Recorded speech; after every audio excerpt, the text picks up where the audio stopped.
Hey guys, VerityPub here. Just wanted to reiterate to you that these videos are meant to better inform you of some news that should be better represented in the mainstream media, but is not, especially with this COVID-19 crisis that's going on currently. If you guys like what you're watching, go ahead and drop a like, subscribe, tell your friends, and enjoy the video. So I'm going to start off with this article that talks about the United States and the fact that it will not participate in a drugs vaccine initiative that is getting initiated by the World Health Organization and getting funded essentially by every member of it.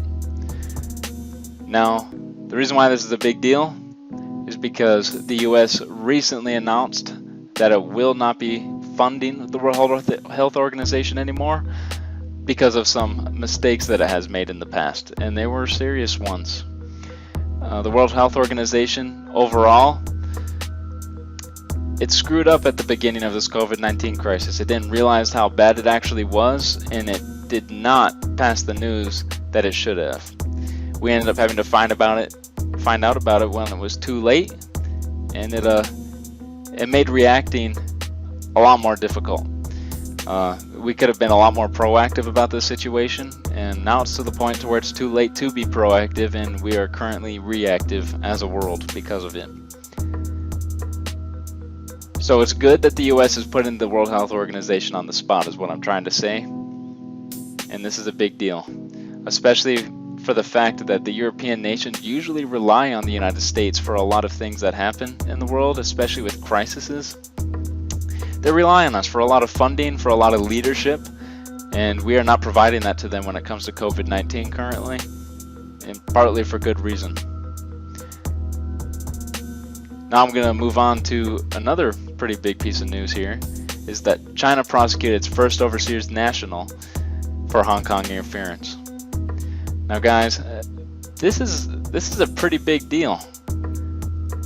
The fact that they're prosecuting somebody who's not from China, he's actually from Belize. Now if you guys do not know where that is, I pulled up a map here. It's right next to Guatemala. So it is in Central America within the North American continent. And he is getting prosecuted in China.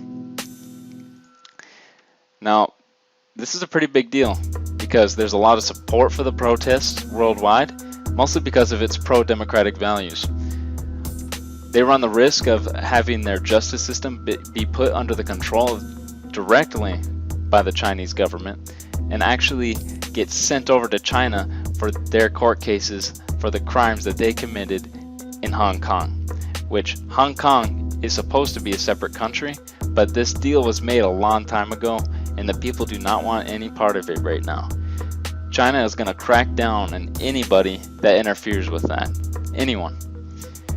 Now, the crimes that this man committed was interference which hurt national security, providing capital to anti-China groups based in the United States, and colluding with foreign forces to interfere in Hong Kong affairs.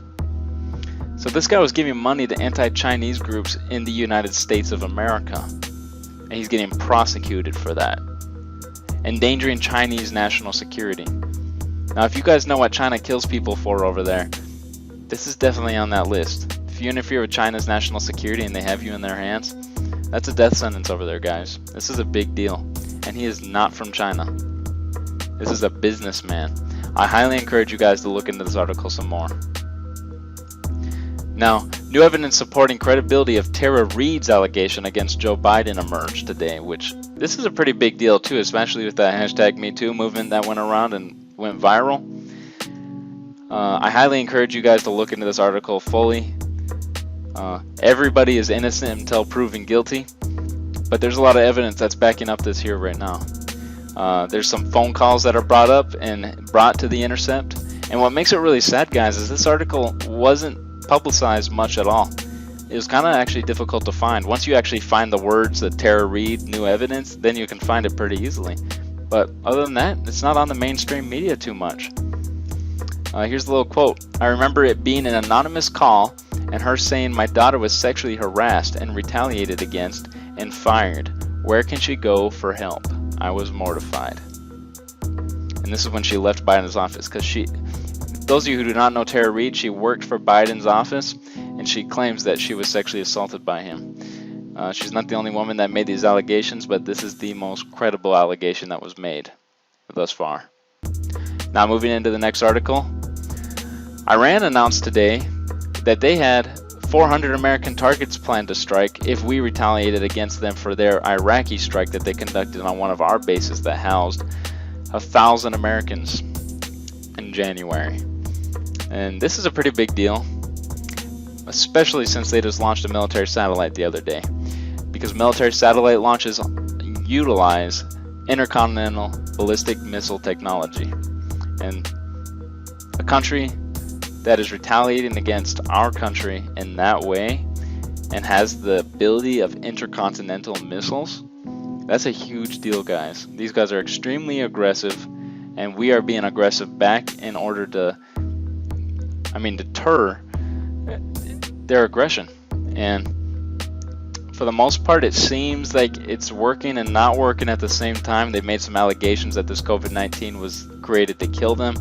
It's a conspiracy theory that the president believes in right now. But basis is the tensions are very high between our countries, and I'll keep you guys updated on that. And the last article I'm going to bring up today that I thought was pretty interesting is that they announced that publicly traded companies have 2 weeks to give back loans intended for small businesses or face severe consequences. And that comes from the Treasury Department. This is a pretty big deal, guys, because that small business loan funding, which I believe was around $300 billion, lots of money, ran dry already. And they just signed today a $400 billion package for the same thing. The fact that we're having to sign another one is already a big enough deal, but if large companies were able to get their hands on this, that's a big deal. And I believe it should be punished harshly, because it is not meant for big companies. This is meant for small businesses to survive through this crisis, not to create monopolies. Alright guys, I hope you enjoyed the video. Leave a like, tell your friends, leave some comments on some videos you'd love to see, and I'll see you guys tomorrow.